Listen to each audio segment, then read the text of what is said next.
The NSCIA, in accordance with their mandate, has over the years contributed immensely to peace, security, socio-economic, and political development of this great country, Nigeria.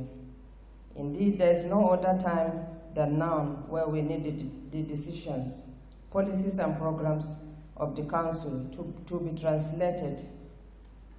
translated into practice by all Muslims in the country.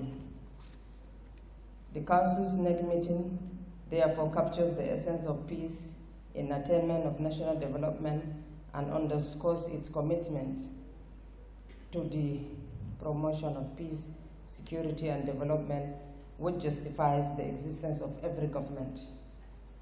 I therefore respectfully call on all Muslims Ummah in the country to embrace the communique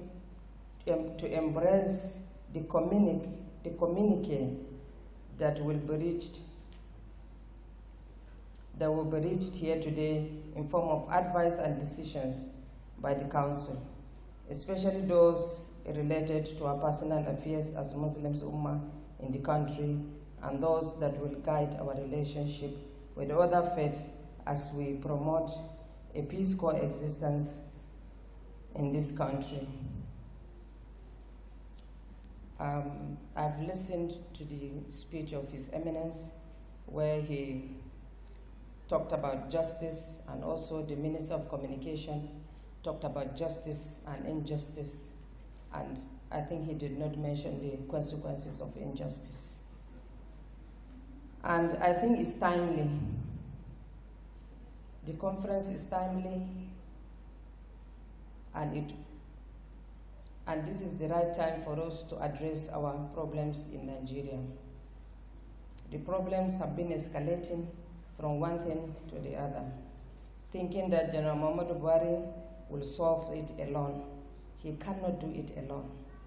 We have to work together to make sure that we do the needful. We that are Muslims, we operate within the guidelines of Islamic injunctions.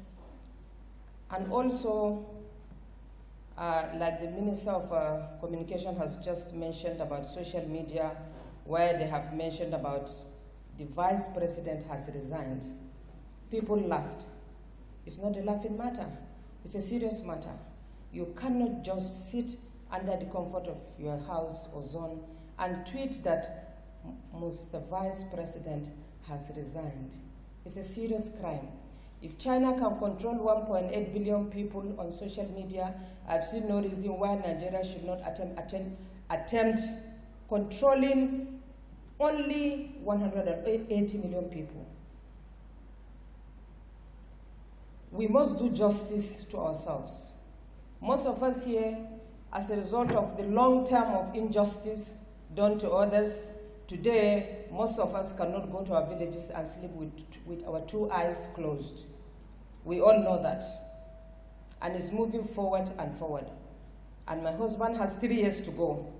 We should either fasten our seatbelt, get up, and do the needful, or we will all regret it very soon.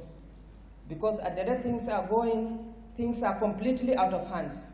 VP is here, some ministers are here, they're supposed to do justice to whatever. People cannot afford potable drinking water in this country.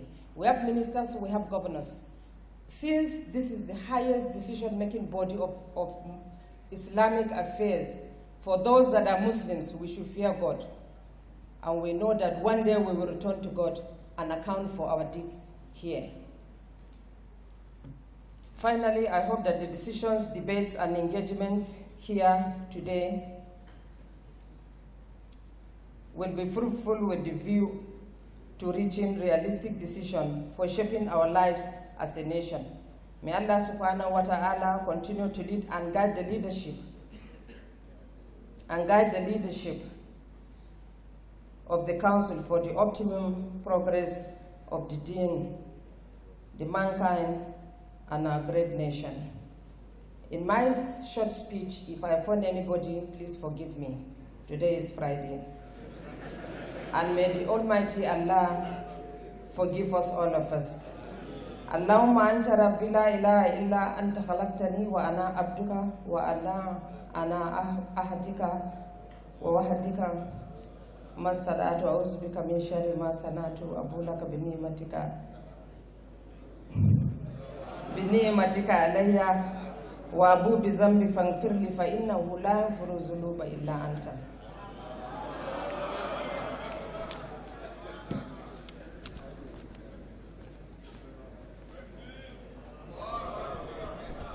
التكبير.